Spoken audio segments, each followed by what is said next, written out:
Good. Anybody have anything new and exciting going on this week, or anything fun happen over the weekend that you want to share while we wait for people to jump on here?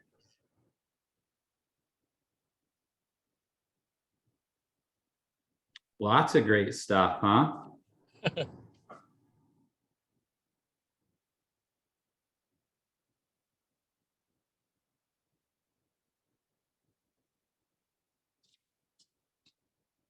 Anybody have any market stories from over the weekend or recently that you guys want to throw out there? Questions?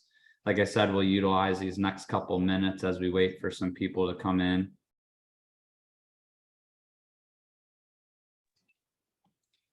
This is Joe. I think even through some of the open houses that I've been doing recently, I think even buyers are realizing there's a shift in the market. Yeah, what do you mean by that? I mean, some of them are even just coming out and saying, I think things are shifting. Other people are getting a little bit more excited about, maybe not having as much competition. But yeah, it's kind of interesting to even hear them use the word shift.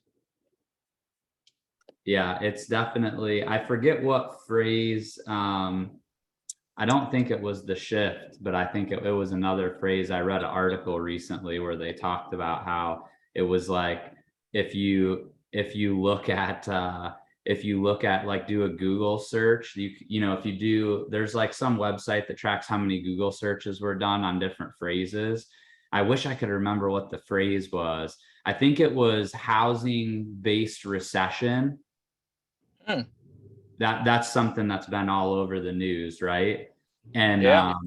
And I think they said that like there were almost no searches of that phrase up until like 4 months ago. Like literally the phrase was made up in the last 4 months. It never appeared in any articles or anything like that before this year. So funny. But yeah, the word shift is definitely something. But I would say my argument to that, and then we'll get started here in like 1 minute, would be that as agents, we've all been using it. And so that's what's causing our clients to use it. So that parlays right into the idea of becoming the local economist of choice, and the reality that, I'm sure if the media were in charge of the word that was being used, it wouldn't be the word shift. That's not dramatic enough. Yeah. So that proves that we do hold some power in terms of, building the narrative. So I think it's important to make sure you know your stuff and you're talking. Joe, real quick, and then I'll go. Rebalancing. There you go. It's another fun way to say it. Joe, are you managing many Airbnbs? How are you seeing activity wise on that? I've seen, at least for what I'm managing, it's been a lot slower. Yeah. I have increased prices, so that might be a little bit of it, but I think I've talked to other people that manage as well, and they've seen it slow down.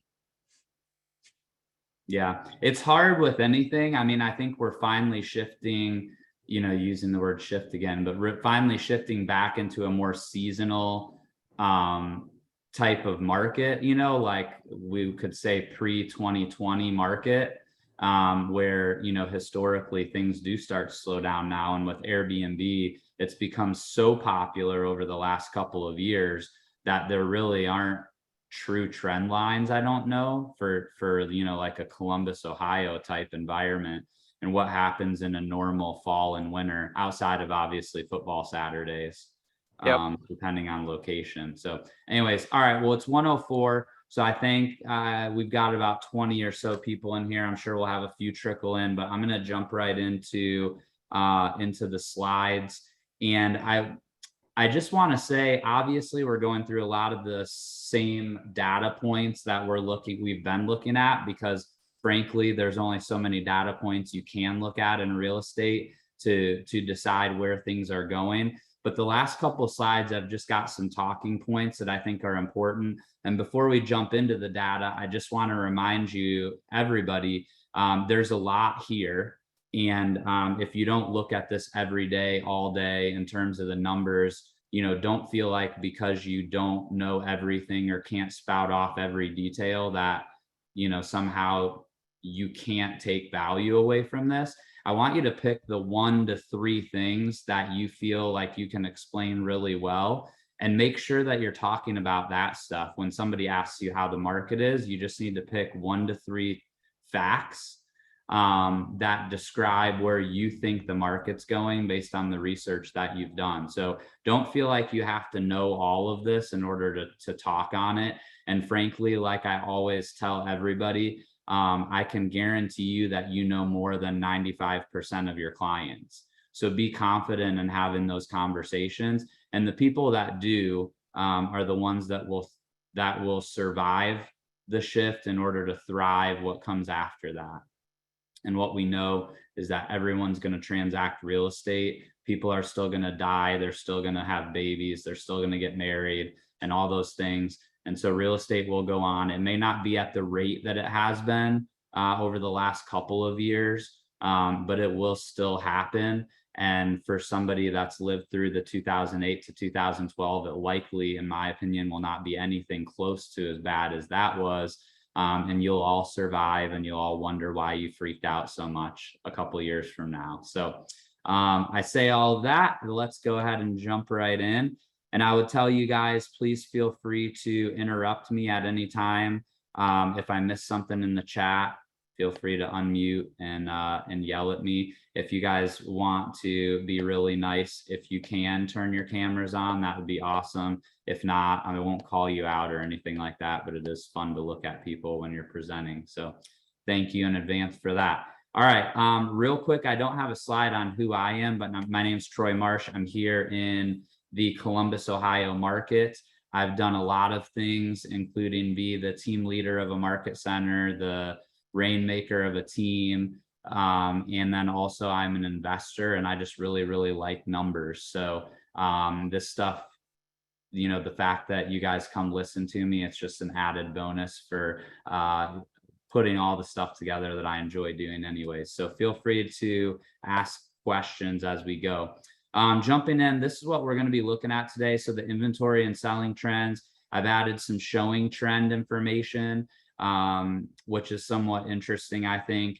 Talk about interest rates really quick, because those have come back into focus a little bit. And then inflation, just kind of an update on where we're at with that. And then, like I said, the last couple of slides, I do want to throw out a couple of, in my opinion, what can be some really good talking points to study. And as I've always mentioned, feel free to email me at any time if you guys want the copy of the slides.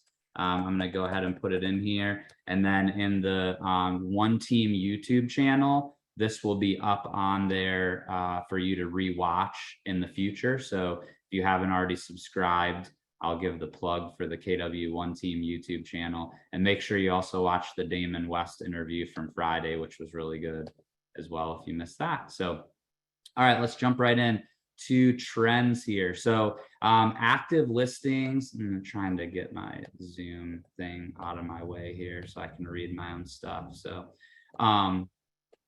active listings last month, the amount of active listings, we expected it to start to level out just really due to seasonality. And you can see that it is. All of these realtor.com stats are national stats. I do have some local Central Ohio stats as well to sprinkle in, just to kind of give you an idea. For those of you in Central Ohio, that's obviously very, very valuable. But for those outside of Central Ohio, I'm sure there's a place where you can get those as well. So I would encourage you to go local with those. But the active listing count, again, we were rising pretty sharply, much more than like in a normal year. And now we've begun to level out due to seasonality. So that's something that we would expect. The only trend line we're above in terms of active listings when looking at the last 5 years in comparison to this year is 2021, which was probably one of the greatest real estate markets that we've ever seen in the US, certainly in Central Ohio, since we started keeping records. So I always like to put perspective on that stuff. And that's true pretty much across the board. When we look at pending sales, As everybody knows, pending sales are down. And for those, which I think almost everybody, if not everybody on the call is a real estate agent, pending sales going down by 21.9% means that there's 21.9% fewer homes closing, which means that we're likely to see a dip in our annual pay at least. So it's a pretty significant number for most of us that do this for a living. But I do also want to point out that although it is higher or lower than where we were in 2020 and 2021, it's still higher than where we were in 17, 18, and 19. And again, that trend line also seems to be flattening out in terms of the reduction. So if we stay above 17, 18, and 19, we're sitting in a pretty good spot. Obviously, we've seen real estate agents count, which I don't have a slide in here, but has gone up substantially over the last 3 to 5 years. And so that does have an impact on the number of sales per agent. But at the end of the day, as long as you're actively participating in real estate, in my opinion, you should be in good shape. You should be checking your expenses right now and just making sure that you're not spending money unnecessarily, and kind of bracing for the impact of potentially a lower 6 to 12 months in terms of revenue while we shake through this. I'm not predicting that to be significant, and I still feel that those of you that are on this call and educating yourself will likely take your unfair share of the sales over the next 12 months, but just be keeping that in mind. New listings are following the same trend as the pending sales, which is in some ways offsetting the impact from a competition perspective of the lower pendings and lower sales. So we'll see if that continues. Obviously, you can see from a seasonal perspective, the new listings are going to continue to go down, but we've definitely had a sharper decline than what we would consider to be normal looking back at the last few years. So I think the number of new listings is probably going down compared to years past, likely because I think I heard a stat that 80% of mortgage rates are maybe below 4%. And so, you're looking right now at somewhere in the high 5s, low 6s for a mortgage rate, and you're selling your 2.5%, 3% mortgage rate. So that makes you think a little bit more. And so I think we're seeing fewer people take the jump. Although, like I said, at the onset of this call, I think that as we get further and further away from the 3% and we come up to kind of what I would consider to be our new reality of probably 5 to 6% 30-year fixed rates for the foreseeable future, that people will just get used to that. They'll start planning for it, and ultimately they'll start to make moves despite it, in my opinion, as long as we see employment stay where it is. We have days on market going up, so it's plus 5 days more than where we were at August of last year. But if you again look at the trend lines, even compared to 2020, which on a lot of the other trend lines we were worse off than 2020 on days on market, we're still doing better. So just a little perspective there. This is the first month where we've really seen median list prices go down. I know I can speak for Central Ohio more than everywhere else. I know the West, Southwest, and Mountain West. So basically, if you're west of the Mississippi, you've seen a much bigger adjustment when it comes to pricing. It seems like it's hitting there harder and faster than everywhere else. But those were also the places that saw the most massive increase in terms of pricing. So it'll be interesting to see if kind of the old traditions stay in place, that normally the coast kind of experience a lot larger correction than the Midwest, or if a correction hits everywhere. My opinion, which I'll continue to sprinkle through here, remains the same, that I feel like overall the supply and demand curve of the market, meaning we still have very low supplies. Demand has dropped, so it's caused some of these, in what I think will be short-term price adjustments. but it's just nothing like where we were at in 2008, which we'll talk to before. But it is significant that this is the first time that we've seen the list price drop month over month. So we'll see if that continues. However, one other thing I'd like to point out is if we look at the trend line compared to years past, it's still 14.3% higher than last August, which means that almost all buyers, except for the ones that bought kind of in that April, May, well, I would say since the beginning of this year, their equity is probably a little bit more in danger. But otherwise, if you bought in 2021 or previously, you're probably sitting in a pretty good spot. We've got our days on market, which I think we already talked about this. Price reductions, definitely a trend at this point. As we talked about, I remember when we were doing this back in January and February, it was kind of like bouncing around. And then we saw in May and June, the percentage of listings that saw a price reduction jumped up. We're about 8.4% over last year. Again, though, we're really in what I would consider to be normal territory. And what we saw last month between July and August is that things kind of did flatten out, which is what we saw also back in 17, 18, and 19. And so as long as that trend continues in terms of it leveling off, that would be what we would consider a normal market. So we will probably look back at 2020, especially the second half of 2020 and the whole year in 2021 to be anomalies more than something that we could have expected to be a long-term trend. And as long as what we're seeing over the last couple months continues, that's gonna be the case. For those of you in Central Ohio, this is what we have locally. This is per Trend Graphics, which pulls information from the MLS.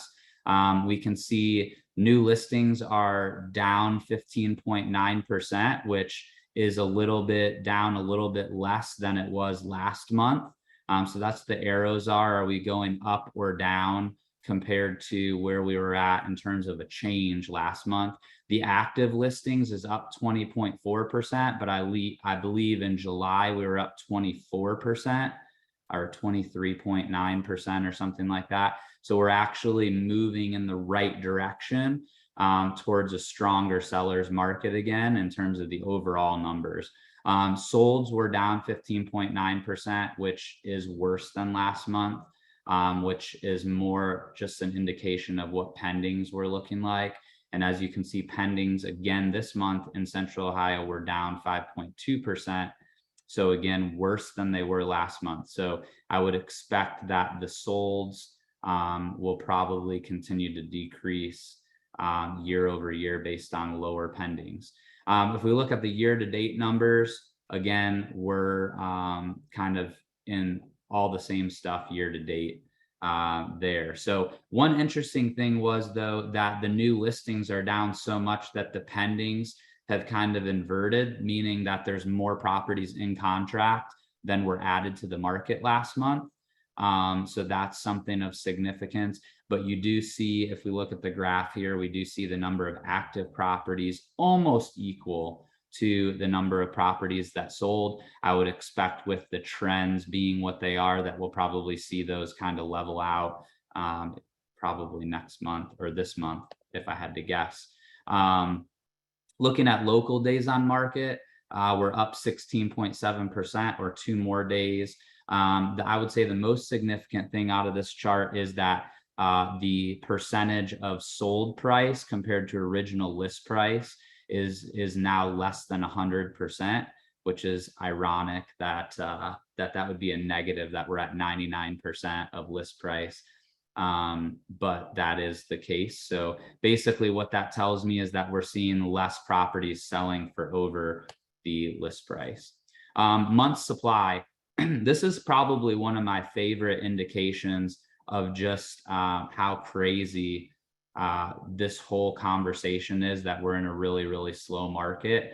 And that is that our month supply is still less than 1 month in our whole market. And when we consider what normally is considered a balanced market in real estate, meaning it's not a seller's market, not a buyer's market, that is 4 to 6 months worth of inventory. So basically, we would need to have 4 times more listings on the market actively when compared to the number of sold properties in a given month before we would be in a seller's market.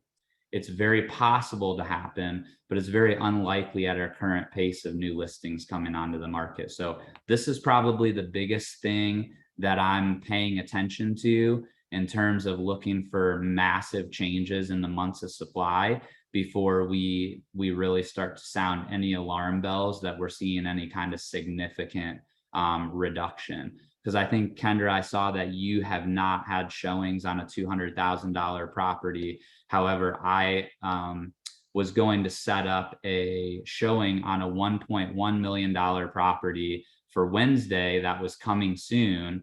And it just went into contract on day one with a curb offer.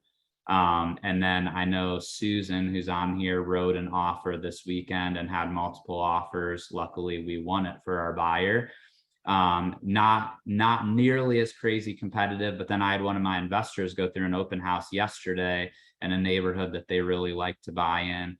It was a condo, and they had multiples well over list price, waiving appraisal, waiving inspection.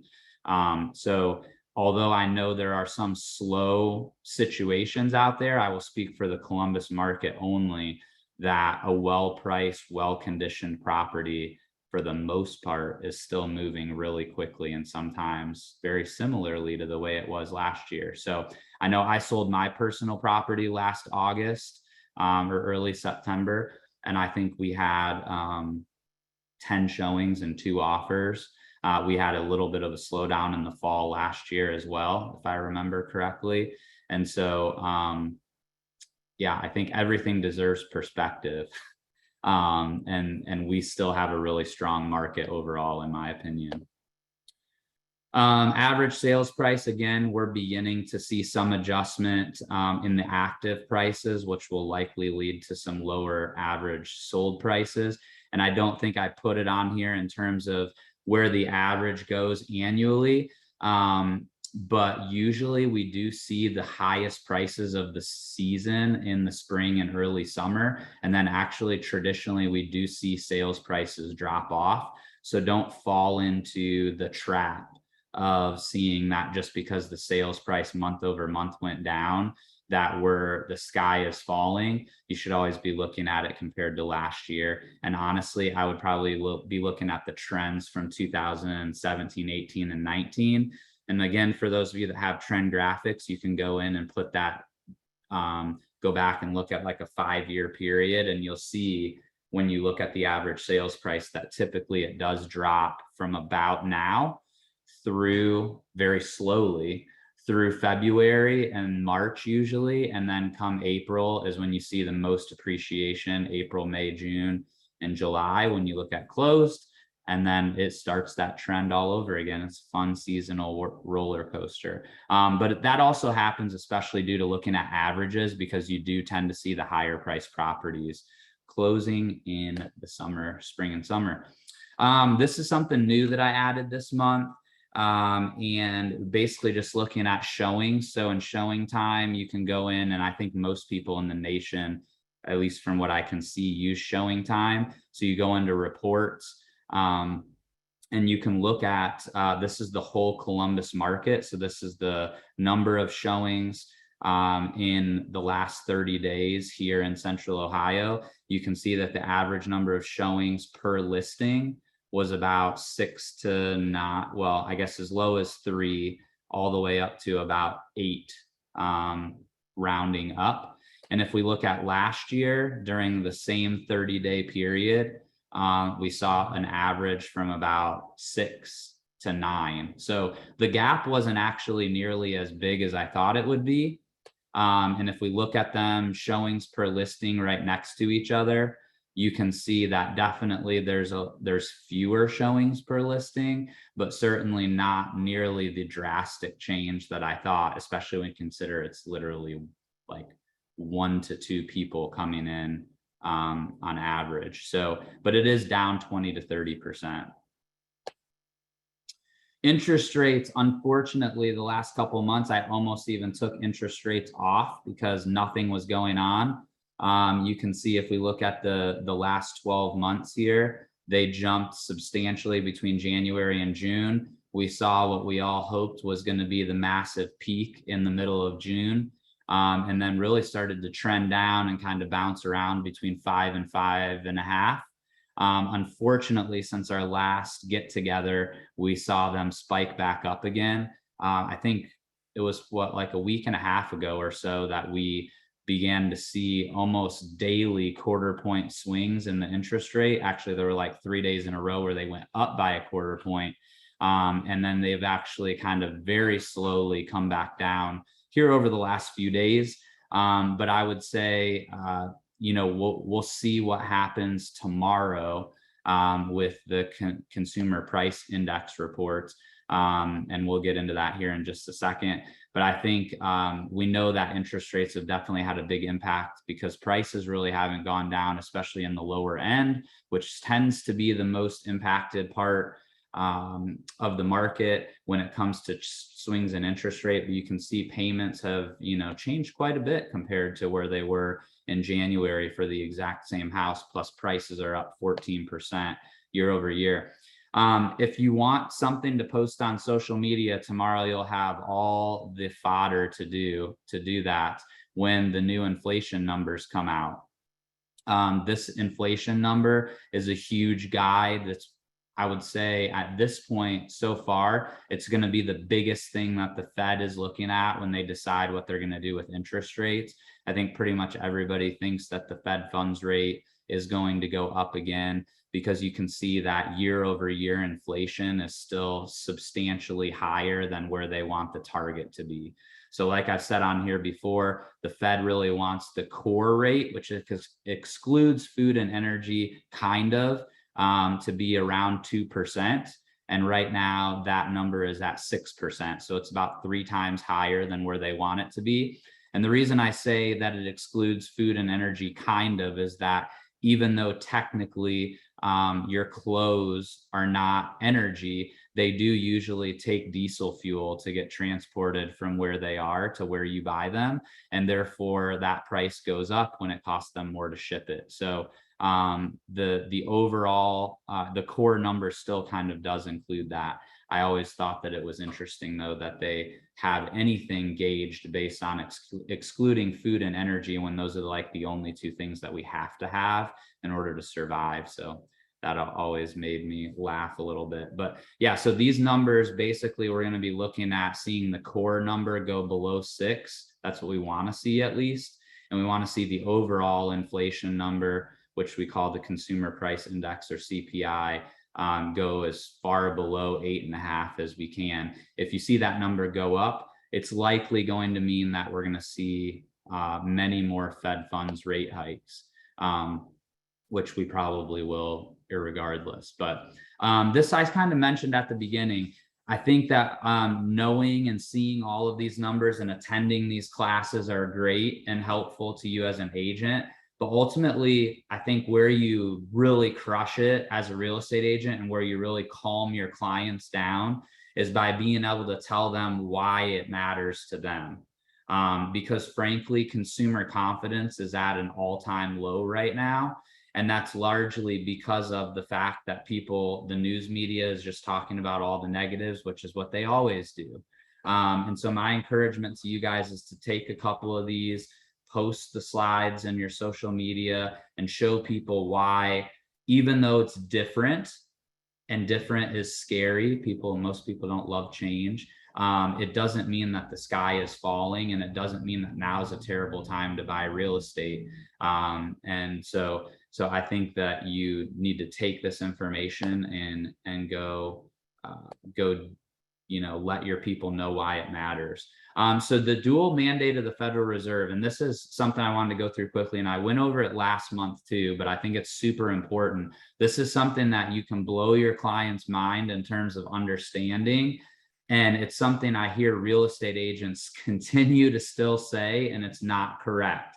So the dual mandate of the Federal Reserve is to gain maximum employment, is to create an environment which encourages maximum employment, so the fewest number of unemployed people as possible, and then also price stability, or otherwise known as low inflation. So again, they want inflation to be right around 2% year over year.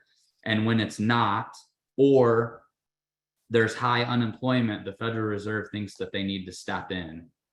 And so one of the challenges that we've had lately, and one of the reasons that the Fed says they were slow to act, is because of COVID, we had very high unemployment. And so that caused them to be very careful about raising interest rates, even though we were seeing inflation. And they insisted that the inflation was what they called transitory, which meant that as soon as COVID went away, that the inflation was going to go away with it.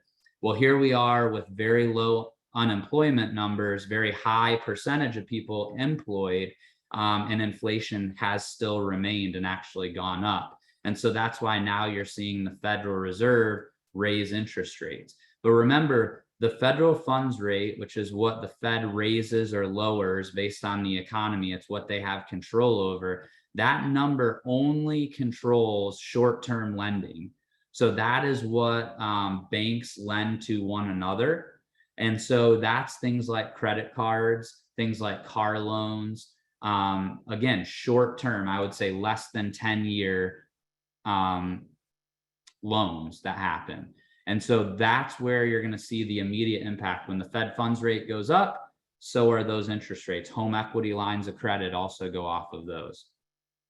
But long-term interest rates, so usually when the Fed is raising interest rates, the whole goal of that is to slow down the economy and therefore slow down inflation. But when you slow down the economy, it can push us towards a recession because it costs more money for these companies to borrow short-term money. And so they tend to do less investment in the company, therefore slowing down the economy. But when you have a slow economy, it actually pushes investors from stocks into bonds, which then creates a lower long-term interest rate. So actually, if the Fed is successful in slowing down the economy by raising short-term rates, it's very likely that we could actually see long-term rates, which are the mortgage rates, which are the ones that in our industry we talk about, go down. So hear me again, if the Fed raises short-term rates, we could actually see, likely we'll see over time, the long-term rates go down, which is very typical in a recession. And for those of you that were on when Chris Welton joined us, he talked about that. So we have not seen that happen in a massive way yet. But if the economy does slow down a decent amount, we will begin to see that. So like I said, typically a recession means that lower interest rates because people sell volatile stocks and buy more bonds, which pushes the supply and demand curve. And then the second thing that I've talked about several times, but for those of you that maybe missed it or want a refresher, the biggest question that I'm getting, and you are too probably, is, will this be another 2008 again? And in my opinion, I believe not. And specifically for Central Ohio, but I think nationally, again, supply and demand is a strong thing. And the reality is that nationally, we're still seeing new listings go down at the same time that we're seeing the purchasing go down, which is still keeping our number of months of inventory pretty low, and in that what we would consider to be a seller's market kind of range. And here are my top 5 reasons. Number one, most homeowners have massive amounts of equity. In 2008, we were seeing foreclosures because everybody was doing zero down loan programs, and there were just record number of people buying homes. And skipping kind of down to the number 3, the types of loans that were being given were to subprime borrowers. And the reason for that is that there was a massive government push to own property, which we all still believe in home ownership. But the way that they were achieving it was giving people who weren't financially responsible loans. And so you had people putting zero down on adjustable rate mortgages, had very little. And, in Central Ohio, we were seeing 3 to 5% appreciation, not 15% appreciation. And so as soon as there was a small correction in pricing, then we started seeing massive number of foreclosures. The other thing that we've talked about a lot on here and we'll continue to talk about is at the same time that housing prices have gone up, rental prices have gone up just as fast or faster. I think here in Central Ohio, rental rates have increased by 20% year over year as of last month. So even more than housing prices. So if you're not going to buy a home, what are you going to do? You're probably, unless you're going to live in your parents' basement, you're going to rent a home. But if renting a home costs 20% more this year, and then because you're only signing a 1-year lease, what if it goes up 10% next year? Whereas your mortgage payment, you get to lock it in. That's a great talking point when you're talking to a first-time buyer. I would ask a question like this: do you plan on being in Columbus 3 to 5 years from now? Yes. Okay, great. So my question is, if rental prices only went up by 5% year over year for the next 3 years, that would be 15% increase in your monthly payment. Are you willing to bet that your value of your home is going to go down by that much over the long term? And the answer is, to most people, no. And I would tell you, for those of you that are listening in Central Ohio, with Intel coming, Hyperion coming, and many of the other people that have recently announced job growth here, we are in for a major supply issue. And my opinion is that we're in for rising prices in the long term, probably not at 10 to 15% over the next couple of years, especially if we go into a national recession. People probably will live with their parents for a little bit longer if there's some unemployment issues and things like that. But overall, supply is just so low that the chances of dropping prices in a significant way are just very, very low. And then the last thing I want to say with regards to why this isn't another 2008 again is that most homes are occupied by their owners, and they have to live somewhere. And again, unless people lose their jobs at a really high clip and they're not able to sell and they're not able to make their payments, the likelihood of them move into a rental property just isn't high. So those are my top 5 or 6 reasons. Sources, same as normal here. And then my brain should be listed on there as the last one. So anybody have any questions or comments? I try to be thorough, but certainly if there's anything, I know Kendra, you put in here, talk about not having showings on your listings. I mean, we can bring out any topic, or if you guys want to go eat lunch or go sell more houses, that's okay too. Anybody got anything?